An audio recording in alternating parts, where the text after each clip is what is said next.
Semoga yang subscribe diberikan rezeki melimpah dari jalan tak terduga. Dan yang like komen, dimudahkan jalannya menuju surga di hari akhir nanti. Siapa yang tak mendengar nama Qorun? Dia adalah seorang sosok kaya raya di zaman Nabi Musa yang namanya melegenda hingga sekarang. Kisahnya diabadikan dalam Al-Quran, bahkan menjadi peribahasa atau ungkapan di masyarakat guna menggambarkan seseorang yang mirip dengan tabiatnya atau menisbatkan harta yang ditemukan terpendam dalam tanah sebagai harta Qorun. Qorun adalah miliarder kaya raya yang hidup sejaman dengan Nabi Musa. Saking kaya rayanya, Qorun setiap kali keluar dari rumahnya, ia didampingi dengan 300 pelayan laki-laki dan 300 pelayan perempuan. Qorun juga dikawal oleh 4.000 pengawal yang diiringi 4.000 binatang ternak ditambah 60 ekor unta yang khusus membawa kunci-kunci gudang penyimpanan harta kekayaannya itu. Itu dilakukan semata-mata sebagai bentuk kesombongan bahwa dialah manusia paling kaya, paling terhormat, dan memiliki pengikut setia. Ia merasa lebih mulia dibandingkan Nabi Musa alaihissalam. Orang-orang tentu saja akan penasaran seberapa banyak harta kekayaan Qorun jika pengawal dan pembawa kunci gudang kekayaannya sebanyak itu. Lalu berapa banyakkah harta yang dimiliki Qorun yang disimpan di dalam gudangnya tersebut? Sebelum saya melanjutkan, dimohon untuk menonton video ini sampai selesai supaya tidak ada kesalahpahaman dalam memahami isi cerita, serta mohon bantu channel ini semakin berkembang dengan cara tekan subscribe dan silakan tinggalkan like serta komen positifnya. Semoga dukungan pemirsa Risalah Kehidupan bernilai pahala dan menjadi wasilah dimudahkannya segala urusan pemirsa sekalian. Pemirsa Risalah Kehidupan, di zaman sekarang banyak orang yang mengistilahkan rezeki yang tak terduga dengan istilah harta Qorun. Lalu dari manakah sumber harta kekayaan Qorun yang sangat luar biasa itu? Serta di manakah Qorun dan hartanya ditenggelamkan? Siapakah Qorun dan bagaimana kisahnya dengan Nabi Musa? Qorun merupakan kaum Nabi Musa alaihissalam. Disebutkan oleh Ibnu Juraij, nama lengkap Qorun adalah Qorun ibnu Yashar, ibnu Qahis, ibnu Lawi, ibnu Ya'qub. Ia merupakan putra paman atau sepupu Nabi Musa alaihissalam. Pasalnya, Nabi Musa alaihissalam sendiri adalah putra Imran, sedangkan Imran adalah putra Qahis. Dengan kata lain, Qorun masih satu kakek dengan Nabi Musa alaihissalam, yakni kakek Qahis. Ia adalah umat Nabi Musa yang taat. Tidak hanya memiliki banyak harta, Qorun juga termasuk orang yang cerdas dan berilmu. Ia menguasai ilmu duniawi dan ilmu ukhrawi, dan tercatat bahwa Qorun adalah ahli di bidang kimia. Dirinya tercatat sebagai ahli kitab Taurat setelah Nabi Musa. Kepandaian Qorun dalam ilmu agama membuat dirinya sering disebut dengan ilmu nawir, atau orang yang memberi cahaya dan penerangan. Suaranya terkenal merdu dalam membaca kitab Taurat. Selain itu, Qorun juga lihai dalam berbisnis. Ia mengetahui trik investasi yang menguntungkan, serta jalur perdagangan internasional yang strategis di zamannya. Kekayaan Qorun begitu banyak, sebagaimana tercatat dalam surat Al-Qasas ayat 76. Sesungguhnya Qorun termasuk kaum Musa, tetapi dia berlaku aniaya terhadap mereka. Kami menganugerahkan kepadanya perbendaharaan harta yang kunci-kuncinya sungguh berat dipikul oleh sejumlah orang-orang yang kuat.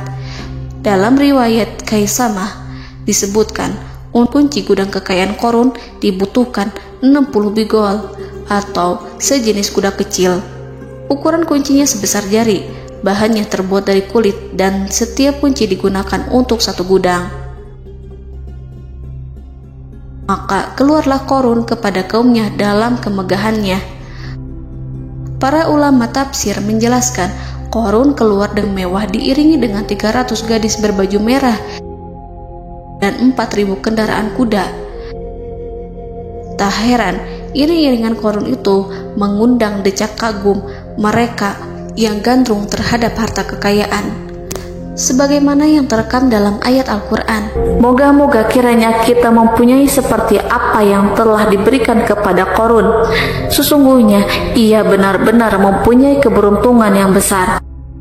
Quran Surat Al-Qasas ayat 79. Namun tak sedikit kaumnya yang mengingatkan. Ingatlah ketika kaumnya berkata kepadanya, janganlah engkau terlalu bangga. Sesungguhnya Allah tidak menyukai orang-orang yang terlalu membanggakan diri atau farihin. Ulama menafsirkan istilah farihin di sana juga berarti takabur, zolim, berbuat kerusakan, arogan, dan tak mau bersyukur terhadap nikmat. Qarun dikisahkan memiliki ribuan kuda yang berisikan emas dan perak. Bila keluar rumah, Qarun selalu berpakaian mewah dan dikawal 600 pelayan dan diiringi 4.000 ekor kuda serta 60 ekor unta yang membawa kunci-kunci gudang kekayaannya. Namun, sayangnya Qarun kemudian membangkang pada Nabi Musa dan menjadi pengikut setia Fir'aun. Mengenai dari mana asal-usul kekayaan Qarun, ada beberapa riwayat yang memberitahukan tentang asal-usul kekayaan Qarun. Sumber pertama menyebutkan bahwa jauh sebelum memiliki kekayaan, Qarun hanyalah seorang lelaki miskin yang tidak mampu menafkahi keluarganya. Anaknya sangat banyak. Lalu suatu ketika Qarun datang kepada Nabi Musa. Ia meminta Nabi Musa alaihi salam untuk mendoakannya agar Allah memberikan harta benda yang banyak. Qarun juga meminta Nabi Musa mengajarinya ilmu kimia dan ilmu-ilmu kehidupan lainnya. Qarun dikenal sebagai orang yang soleh dan mengikuti ajaran Ibrahim dengan baik, sehingga tanpa pikir panjang, Nabi Musa alaihi salam menyetujui permintaannya. Allah Subhanahu wa ta'ala mengabulkan doa Nabi Musa. Qarun diberikan kecerdasan luar biasa dan menguasai ilmu yang telah diajarkan kepadanya. Qarun menguasai teori dan praktik pembuatan emas permata dan beragam perhiasan mewah lainnya. Ia juga pakar dalam ilmu arsitektur, rancangan bangunan, penataan kota, dan lain sebagainya. Tidak lama setelah itu, hidupnya berubah. Qarun pun hidup dengan bergelimbang harta. Ribuan gudang yang dimilikinya penuh dengan emas dan perak. Namun, sayangnya, keberuntungan yang didapatkannya membuatnya gelap mata. Qarun mulai hidup dengan penuh pamer, keangkuhan, dan penuh kesombongan. Kekayaan yang diberikan Allah Subhanahu wa ta'ala membuatnya lupa dengan Sang Maha Pemberi. Qarun merasa lebih terhormat dan mulia dibandingkan Nabi Musa. Ia pun akhirnya membelot dan durhaka pada Musa. Ia mengingkari janji-janjinya dulu dan beralih menjadi pengikut Fir'aun yang setia. Loyalitas Qarun terhadap Fir'aun membuatnya diangkat menjadi kepala mandor yang membawahi ribuan pekerja. Dikisahkan bahwa Qarun bersikap semena-mena terhadap para pekerja. Ia tega memotong upah mereka. Ia melakukan korupsi demi membangun istana dan kemegahannya sendiri, dan untuk membangun gudang-gudang penyimpanan harta yang telah ia kumpulkan jauh-jauh hari. Ketika datang perintah zakat, Nabi Musa alaihi salam pergi menemui Qarun dan memerintahnya mengeluarkan zakat sebesar 1 dinar dari setiap 1.000 dinar hartanya, 1 dirham dari setiap 1.000 dirham, 1 kambing dari setiap 1.000 kambing, dan seterusnya. Setelah Qarun menghitung seluruh hartanya, ternyata jumlah zakatnya sangat besar. Kekikirannya pun mulai menghalangi hatinya untuk mengeluarkan zakat. Qarun enggan membayar zakat ketika Nabi Musa alaihissalam menagih zakat yang diperintahkan oleh Allah untuk ditunaikan olehnya. Ketika Qarun dimintai zakat, ia langsung marah dan tidak memberikan sedikit pun kekayaannya.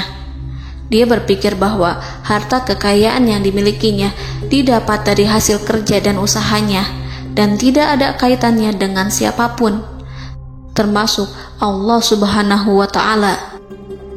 Janji Qarun untuk lebih taat beribadah dan membantu sesama jika diberi kekayaan oleh Allah dilupakannya.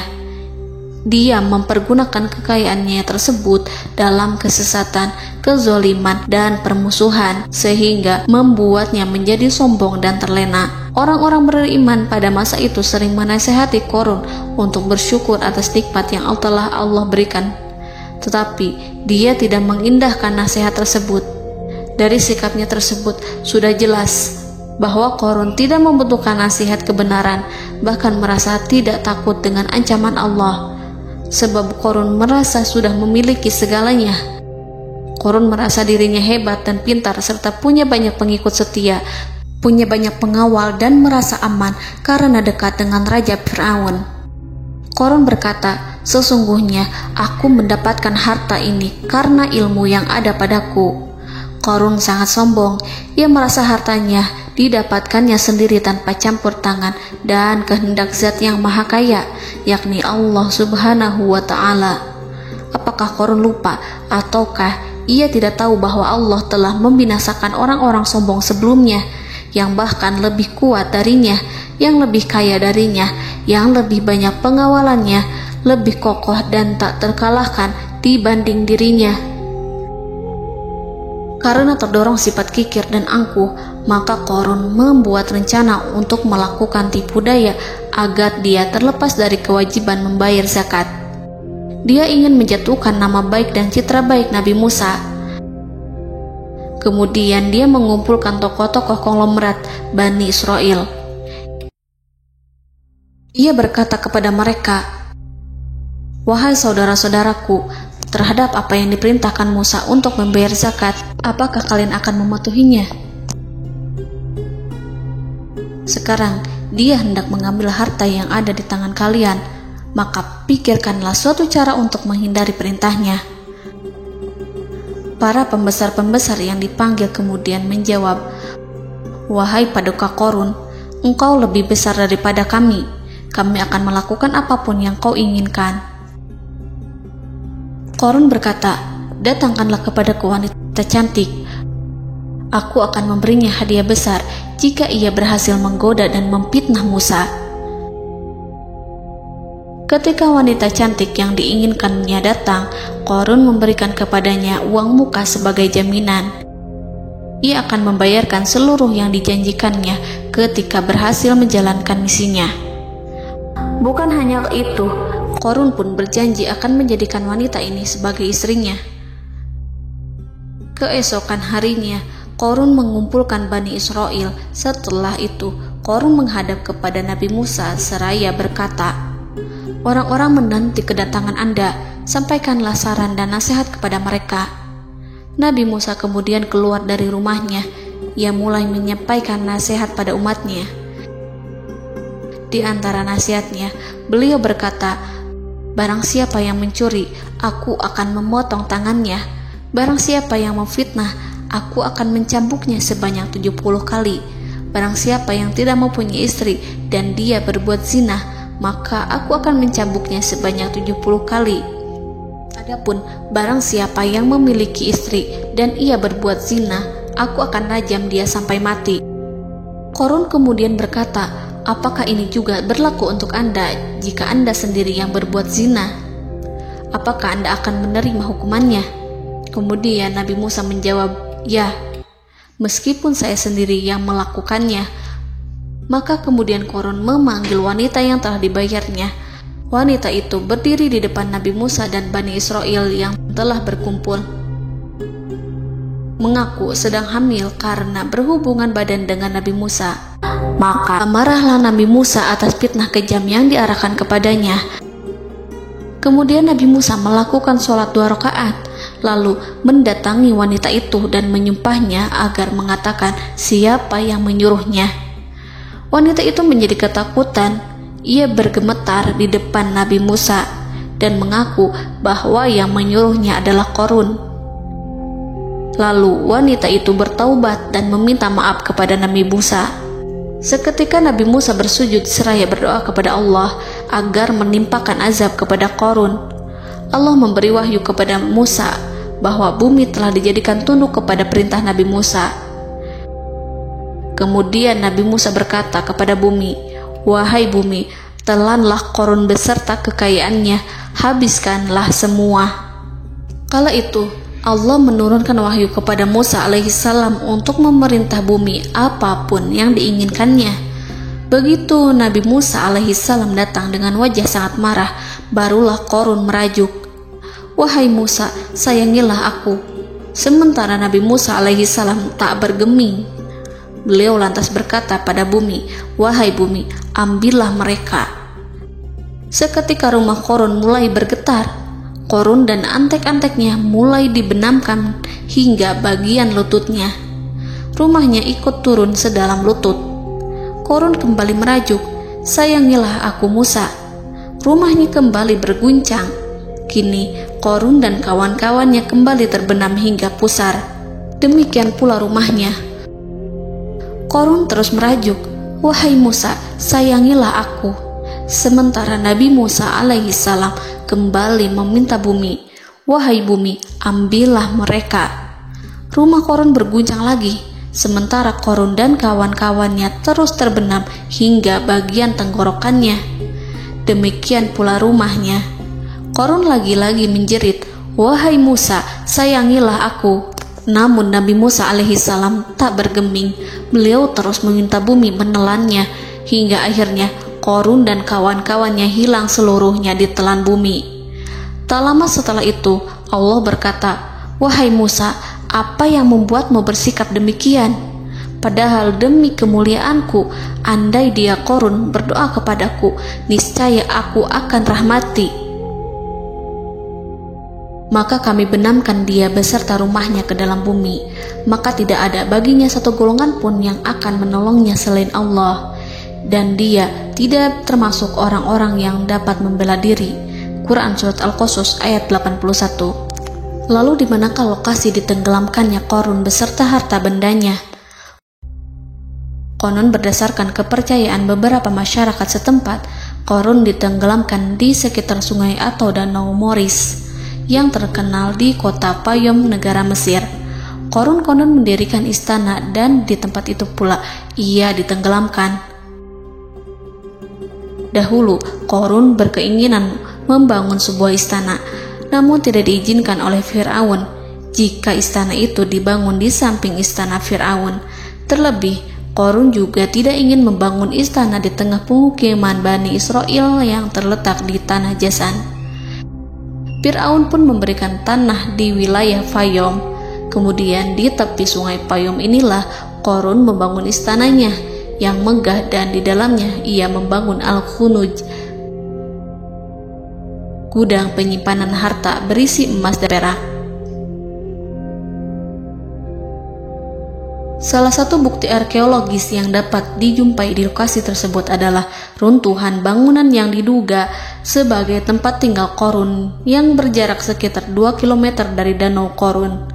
Menurut beberapa sumber, bangunan yang masih berdiri kokoh tersebut adalah benteng yang dibangun oleh Qarun. Namun ada juga yang mengatakan bahwa bangunan tersebut adalah tempat tinggalnya. Wallahu a'lam. Semoga kita semua dijadikan orang yang Allah mampukan menjadi orang kaya namun tidak seperti Qarun